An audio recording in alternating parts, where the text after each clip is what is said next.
ഉറപ്പില്ലെങ്കിൽ നിങ്ങൾ ആരും താജ്മഹൽ കാണാൻ പോകില്ല. അതിന് എന്റെ വാപ്പനെ കൂട്ടും ചങ്ങായി. അത് അനക്കോ ചങ്ങായി കായ്. ഞങ്ങളൊക്കെ റെഡിയാണ്. എന്റെ വാപ്പാന്റെ സമ്മതം വാങ്ങി വാ. അത് ഞാൻ വാങ്ങി വരാം. നിങ്ങൾക്ക് അറിഞ്ഞത് അനോ ഒലക്കാക്കും. അനോ വാപ്പാന്റെ പേര് കോയ തന്നെയല്ലേ? വെറും കോയ അല്ലടാ, കൊമ്പങ്ങാട് കോയ. അപ്പച്ചേ ഞാൻ ചങ്ങായിമാരും താജ്മഹലൊക്കെ കാണാൻ ചങ്ങായിമാര് പോകണ്ട്. പച്ചേ ഞാനും പോട്ടെ. താജ്മഹൽ കാണാനോ? അതിനൊക്കെ എത്ര പൈസ വെച്ചിട്ടാ? പൈസ എന്റെ അടുത്തുണ്ട്. എനിക്ക് പറഞ്ഞ പൈസ താക്കോ ഒരു കുറ്റി വെച്ചിട്ടേ. ഇതിനാകെ 10 ചോട്ടും കുറച്ച് ചില്ലറ പൈസ അല്ല ഉണ്ടാവുക. അല്ലപ്പച്ചേ ഞാൻ കാണിച്ചുതരാം. കുത്തർക്കി ആകെ 13 ഉറുപ്പി ഉണ്ടാവും. എവിടെ എനിക്ക് 500 നോട്ടാള്? ഇതൊന്നും എന്റെ അല്ലപ്പച്ചേ, ഈ 20 ഉറുപ്പിയുള്ള എന്റെ ഇതൊക്കെ കേട്ടാ. പതിനെട്ടി ഒന്ന് നീച്ചാടി. തകയാത്ത പൈസ എടുക്കാൻ പോയിക്കാരം. അന്ന് ഞാനും പോവും. പൈസ കട്ടിക്കാണ്ട് കുറ്റി കിട്ടി പോറാൻ ഞാൻ പൊട്ടി.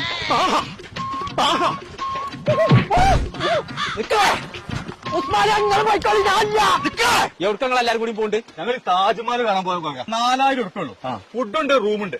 ഇവിടെ കൊണ്ടുപോയിട്ട് ഇവിടെ തന്നെ കൊണ്ടാക്കി തരും. അതിന് അവിടെയൊക്കെ പോയിക്കാണ്ട് തെണ്ടി തിരിഞ്ഞ് നടക്കുന്നുണ്ടെങ്കിൽ സ്ഥലം അറിയണം, ഭാഷയൊക്കെ അറിയണം. അതൊക്കെ നിങ്ങൾക്ക് ആക്കിയല്ലോ. അത് ഞങ്ങളെ കൂടെ ഒരു മലയാളി ഗൈഡുണ്ടേ. ആരപ്പ എത്ര കുറഞ്ഞ കായ്ക്ക് നിങ്ങളെ താജ്മഹലാട്ടം കൊണ്ടുവന്ന ആൾക്കാർ? അത് പോയേക്കാ മുക്കത്തിന്റെ മലയാളി യാത്രാ സഹായിയുടെ ടീം ഓലാണ് ഞങ്ങൾ കൊണ്ടുപോകുന്നത്. അങ്ങനെയാണെങ്കിൽ ഒന്നും നോക്കണ്ട, കുഞ്ഞാപ്പൂനും കൂട്ടിക്കോളി. അതിന് വരേണ്ടി വരും. ഞങ്ങളെ യാത്ര സംഘടിപ്പിച്ച് പരിചയമുള്ള ഒരു ടീമിനായിട്ട് എന്ന് ഞാൻ പരിചയപ്പെടുത്തുന്നത് അതാണ് നമ്മളെ മലയാളി യാത്രാ സഹായി. ആഗ്ര മാത്രമല്ല കേട്ടോ, കാശ്മീർ, മണാലി, പഞ്ചാബ്, ഹൈദരാബാദ് പാക്കേജ് ഇവർ ചെയ്യുന്നുണ്ട് കേട്ടോ. ഇവരെ മലയാളി യാത്രാ സഹായി എന്നുള്ള ഒരു ഇൻസ്റ്റാഗ്രാം അക്കൗണ്ട് കേട്ടോ. അതൊന്നും ഫോളോ ചെയ്താൽ നമ്പർ നമ്മൾ താഴെ കൊടുക്കുന്നുണ്ട്. വിളിച്ചിട്ട് വിട്ടോളി, വിശ്വസിച്ച് പോകാം.